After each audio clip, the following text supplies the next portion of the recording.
lot of you have questions for me, and I'm happy to take some questions and cover some things. But when I was coming down, I was kind of thinking to myself, like, why are we having this conversation? And I'll just preface it by saying this.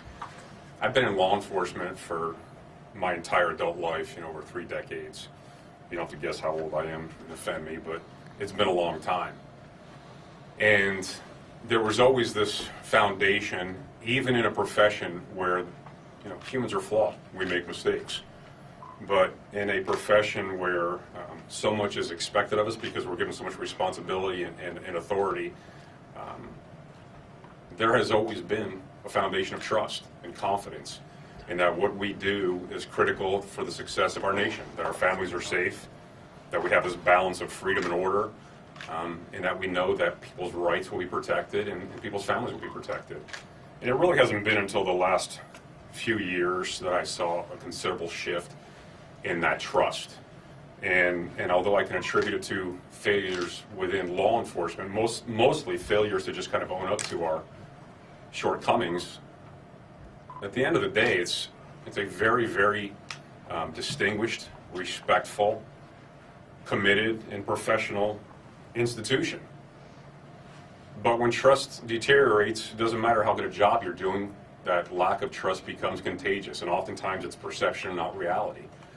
So I'm proud of what law enforcement does every day, and I never expected we would be responsible for so many different elements of our nation's needs as we are today. But my point is this. I think that democracy in this republic is very similar. For my entire adult life, when I've been cognizant of what exactly it means to be a good voter and be involved in electing people who are the leaders that are chosen in our community, I've always had trust and confidence in the process of voting.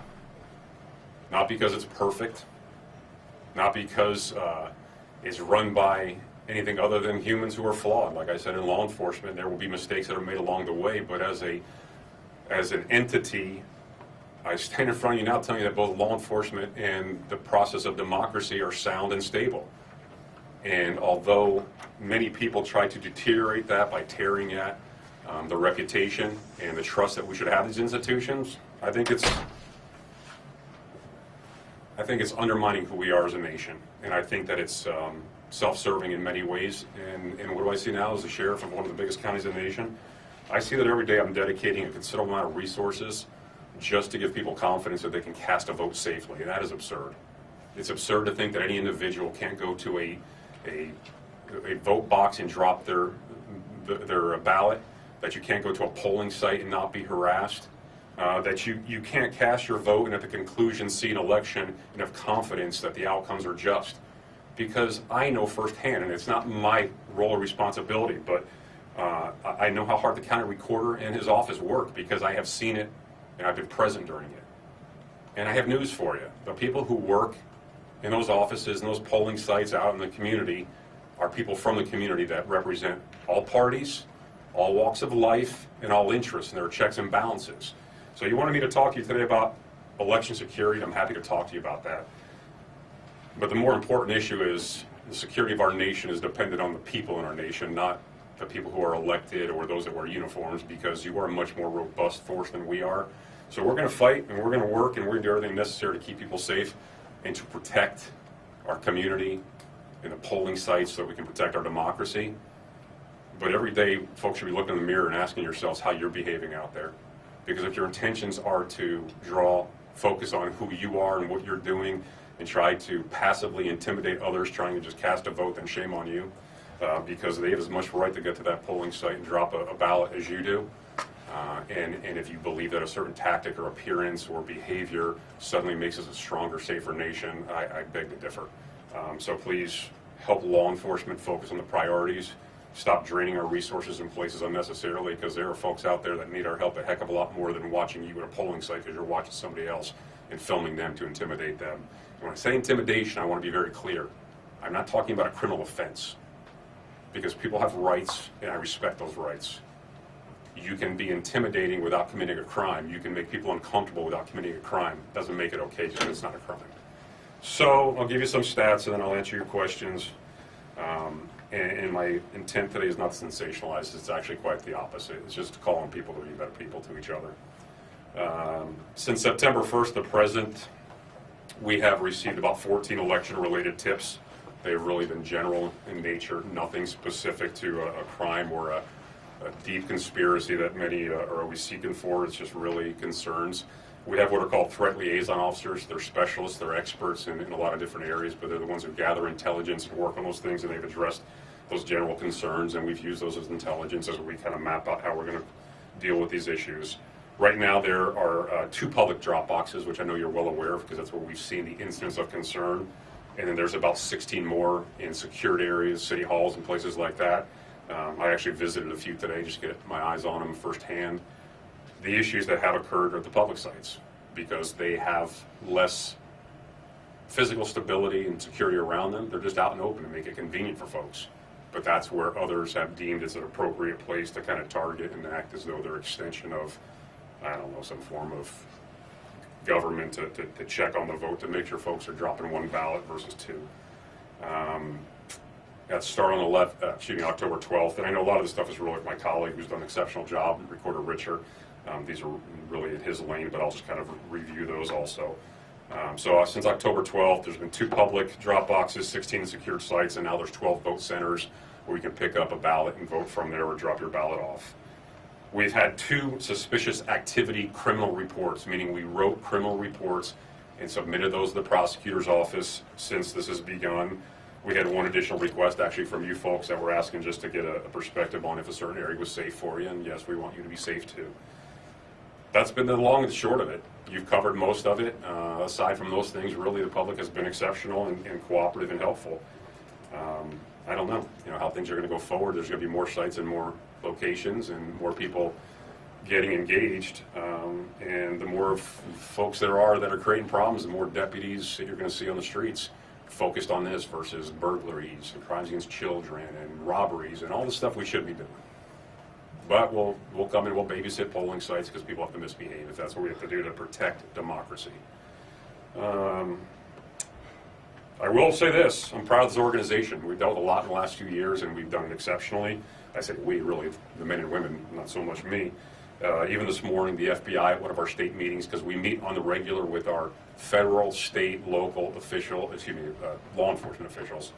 And the FBI was kind enough to commend us, saying that we are a model across the nation right now in the manner that we are working with our partners and executing on this responsibility and trying to protect democracy. So I appreciate the compliment from the FBI, and take a few of your questions, and we'll go. But I will, if I could, there's a lot in the room. You can raise your hands, Jason. I'll go around. I'll get to you next. But do me a favor. Try not to dominate the room to detriment to your colleagues. I know sometimes folks get on a run with me. Jason. All right, Paul. You had said that intimidation isn't always a criminal offense. What can you do from a legal standpoint with your deputies if there are people outside there? What is allowed? What's not allowed? What can be done to prevent the intimidation, and when does it reach a point that it crosses the line to possibly criminal behavior? Sure. If you can hear his question, he's just asking, when is intimidation or other behaviors that are occurring out there become criminal versus just disrespectful. If you are, and it's going to be hard for me to define it in a total package, but if we have folks that are out there that are saying things that are threatening in nature, meaning invoking and provoking violence or threatening violence, if they are trying to influence how you vote because they are doing something that threatens your well-being, if they're imposing their will that actually prevents you in some way from getting to cast your vote, then they're going to be into that criminal space. And here's what I have directed my employees. And I told you we have TLOs, but we also have uniformed deputies that will be responding to locations, and we have field force teams standing by if there's an escalation of violence. But if it's black and white, if we know unequivocally what you've done is criminal, then we will act on it. We will arrest you or cite you or handle it however is appropriate by law. If it falls into what I'll call the gray area, where it's questionable but we're not so confident that you cross that threshold, then we will write a criminal report and we'll work directly with the county prosecutor's office as well as federal prosecutors in the FBI to determine if a state law was violated or federal law or civil rights. If it falls into that third category of just it is, there's nothing to it, there's no meat on the bone, and it's just somebody out there who has the right to be present and their presence, although awkward or their attire is something that makes you feel uncomfortable, we're going to just make sure it's a safe space and we're going to allow people to do what they're allowed to do. And unfortunately, Jason, I will be dedicating resources to stay put and stay present so that you know, for those who want to vote, that you can do so safely. And we will do that as long as the bandwidth doesn't stretch to the point where the band breaks. Did that answer it? Yep. I believe she was next. What's your name? Who are you with? Hi, I'm Sasha Hepka. I'm with the Arizona Republic. I'm wondering, in terms of people photographing poll workers and election workers coming in and out of McTech, what's the legal line there? Obviously, it's a public sidewalk. You know, they are allowed to take photographs in public, but does that constitute harassing or threatening election workers from a criminal standpoint?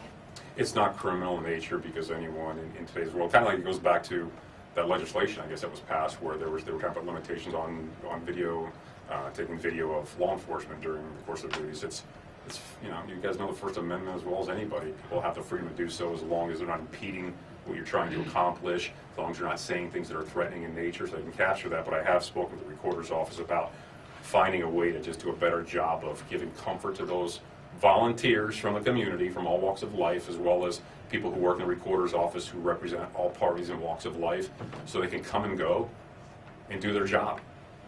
And we will find ways to make sure that they feel comfortable and safe, knowing that the possibility exists that somebody's going to pick up a phone and try to videotape you to make you feel uncomfortable. But as long as they don't impede you or threaten you in some way, and they do it from a public space, then they're allowed to do so.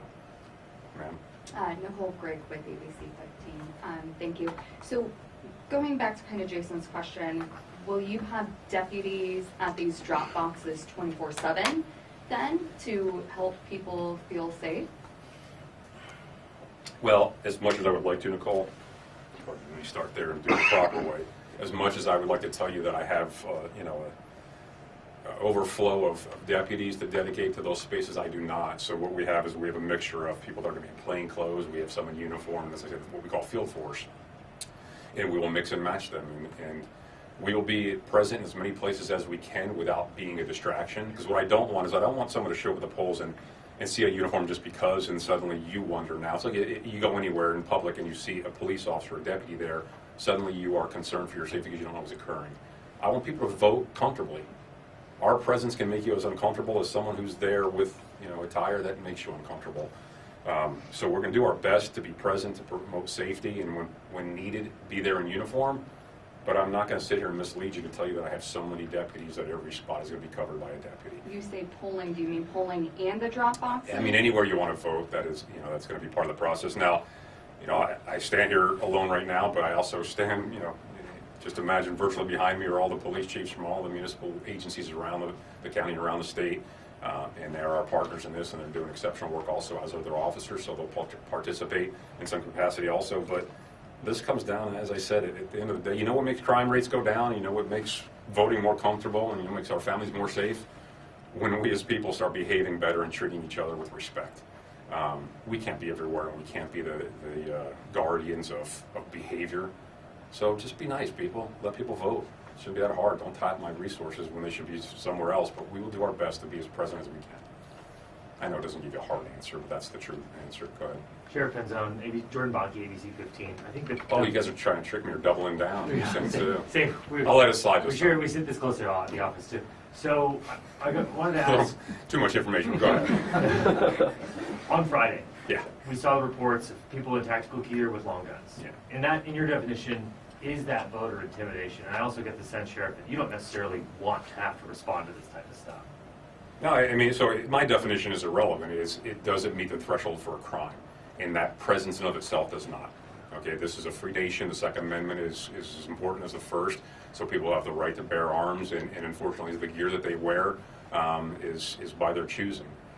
So that in of itself does not constitute. Now, I will tell you that we're working very closely with the federal government and the DOJ so that if they interpret those things are in some way a violation of civil rights or impeding the vote, then it's possible that they may take that on. But right now, in my conversations with the county attorney, it'll take a little bit more than that to cross the threshold. And I'm assuming you have a follow-up to that, so fire away, and then I'm going to move on. Is that it? We're good? Yeah. All right. Who's next? In the back there, please. Sheriff Nick Phillips from the Arizona Capital Times. I think it's kind of a two-part question, but should be two quick parts. You said you filed 2 suspicious activity criminal reports. are there identities of suspects associated with those folks? I don't have them right in front of me, but I'm sure that our deputies, I would expect that our deputies, if they engage someone that was present, that they're going to identify that person and would have the lawful right to do so. If it's a situation where they were gone and once we arrived, I can follow it up with you, Nick, to get you the specifics, but I didn't review the reports yet. I just know what we've taken so far. Okay, and second, can you just speak more generally to... Pretty general so much, I'm surprised you can give me more leash on that, but okay, sure. But to the interactions that your deputies have had with the individuals at these ballot drop boxes, what have they been like? My understanding is they've been very respectful and very thoughtful, but I will tell you what my directive has been to my employees, and not that they need to hear it from me because they know it already. Our job is to be consummate professionals focused on our duties and responsibilities. We're not out there to be relational with you, and I don't say that in a condescending way because I want this organization to be kind and thoughtful and interactive with the community. But what I don't want to see is oftentimes when you have, and it can come from any faction, so I don't think I'm pointing the finger at anyone, people like to try to bond with us until they want to crack us in the head with a flagpole. You know, people want to bond with us until suddenly they're out front protesting because something that occurred, and the day they need us, then they adore us, but the day that they're upset about something, then we'll become, we're demonized. I want my employees to be focused on the job and not get caught up in relational interactions in these spaces because they can turn south very quickly. So my expectation is that we will treat everyone with respect, and we ask the same of them. But we're not out there to bond and to hang out. We're out there to make sure that people are safe and that people can vote safely. I'll come back to you. Let me just make sure, check the rest of the room before I... Your name is, sir? Ram Resnick, 12 News. What are you anticipating on November 8th? We know what happened here 2 years ago. The building was surrounded. There's no fencing. What are you preparing for that night as the election results come in? Well, our job is to prepare for the circumstances that are going to be most challenging to deal with, and hope that we've over-prepared and it's underwhelming. We don't want to be on the other side of that where we've under-prepared and it's overwhelming. But I think that, what I don't like to see, and that's why I kind of start off on my soapbox about trust and confidence and faith in institutions that are key to the success of our nation, like law enforcement and democracy within a republic. Just because you don't like the results doesn't mean that they were wrong. Just because you don't like the results, especially in that moment, let's be honest, it's unlikely that most elections will be decided on election day.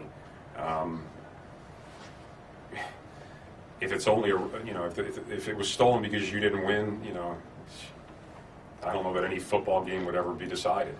So we have to get back to that space. So what am I going to do as a sheriff? I'm going to dedicate as many resources as necessary to keep people safe and to make sure that Arizona is a beacon across the nation as the example of how it should be done.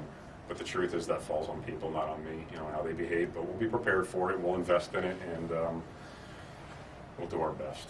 Also, you talked about this being a diversion for your staff. How many people, sworn or otherwise, are you dedicating to the task of protecting our elections? I keep getting asked that same question. I give this tongue-in-cheek, but a lot. And the reason I say that is because I don't want to give a specific number, Brown, and have people kind of try to estimate or calculate how they're going to strategize against us, because quite frankly, there are folks out there that see this as a competition of cat and mouse, and how do we circumvent law enforcement to get to undermine democracy. So just pretend like everywhere you go there's somebody watching you, and you'll probably behave better. Ma'am? Yeah, I was just going to... Actually, I was pointing behind you. Oh, I'll come up sorry. to you in just a second. You're good. We're in bad You go spots first. here. Thank you. You're not with 15 too. There's like a whole 15 faction. No, I'm That's with what I said Arizona. earlier. No disrespect to 15. I just want to make sure you're not stacking the deck. Jason. Listen, they're both fair, so Okay. I got to give them credit. They got two people to come.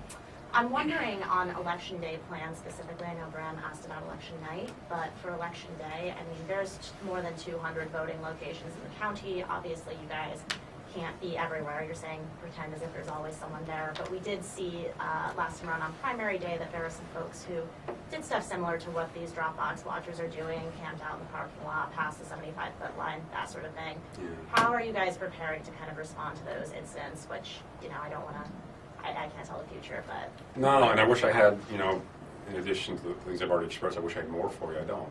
It's all that we can do is value out what resources we can safely dedicate without neglecting the rest of the needs of the community.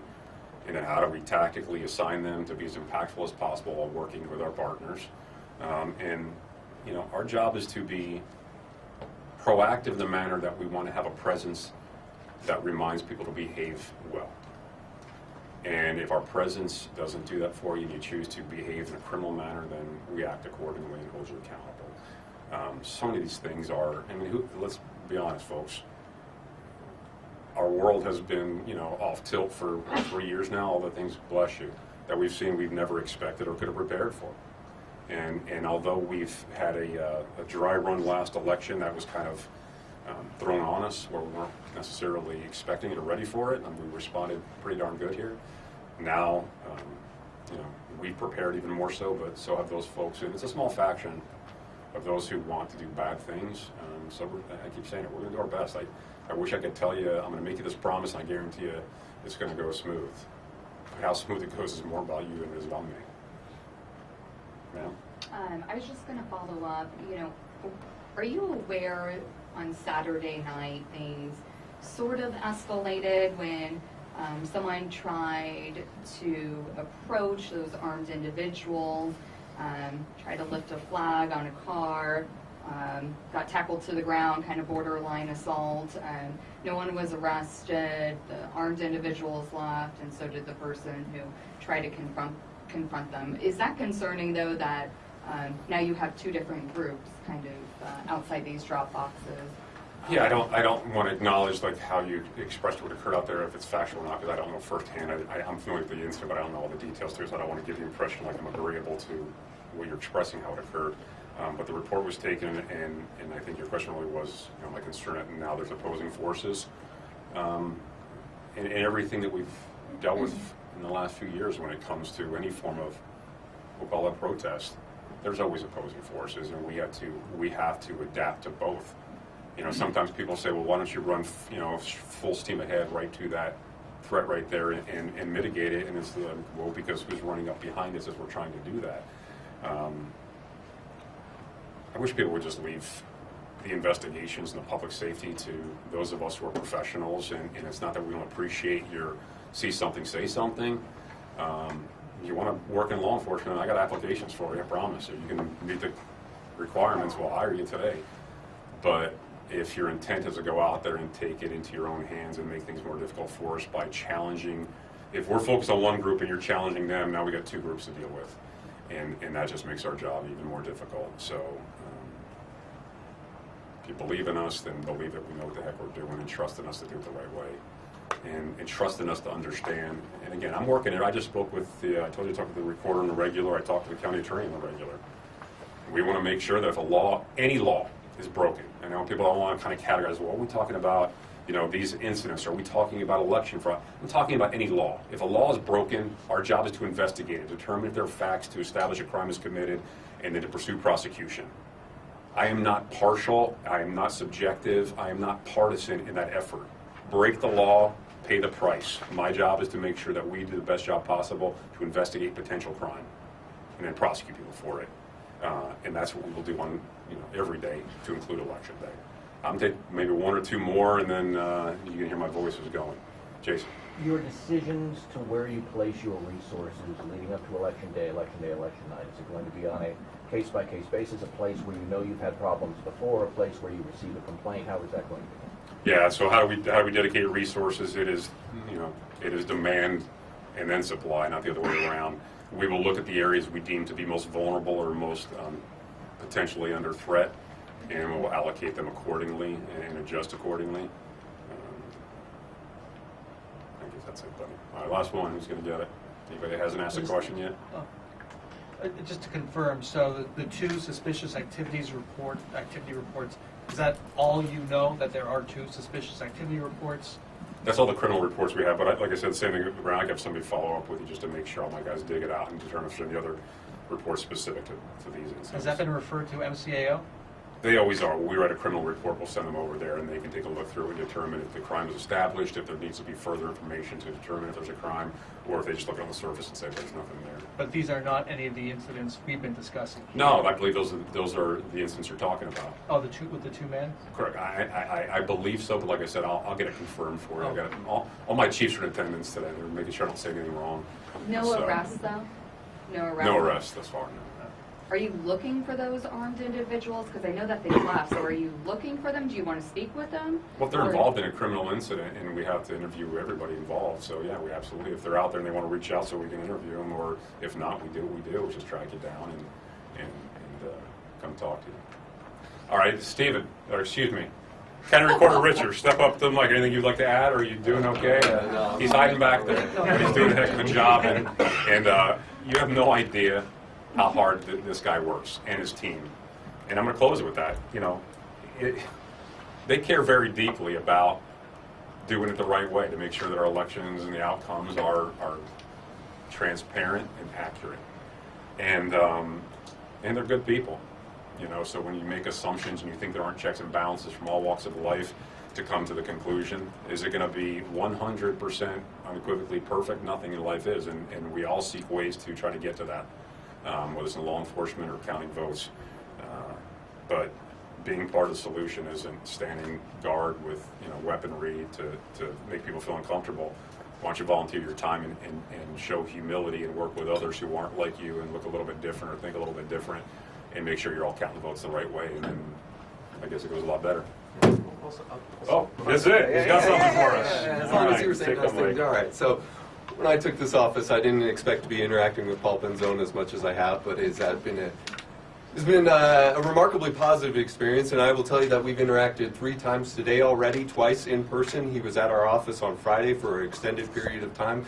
He has been there every single step, and this didn't just start for the November general election. This unfortunately goes back 2 years now, and so Paul Penzone has been a regular blessing in my life. And as I mentioned to the team from Fox, or excuse me, from Channel 3, Fox, yeah. Today, Paul's been like a big brother, and that goes for every single one of the people who has worked with our organization. We have asked people to follow the law. We have asked people to comply with election law. We have asked people to show respect. But the Sheriff's Office and the County Attorney's Office and the FBI and the DOJ have the same sort of legal parameters that are placed on any other department and administration. And we would expect them to act where it's appropriate to act. But when the law is not there, the last thing you would want to see is them acting without the dictates of the law demanding that they do so. And I believe that they have heeded that line properly. They have been there. On Friday night, I texted Paul and I texted his Chief Deputy Russ, and I can only imagine you were making some nice Italian dinner or something like that, cooking up a full storm or something like that. But we have people out there within short time. They have committed an impressive amount of resources to this operation. They are doing what they can to ensure that this process is smooth, that this process is safe, that this process is accessible, and we are very grateful. So that's all. Bigger but younger brother. Thank you, everybody. Thank you. Thank you, Sheriff.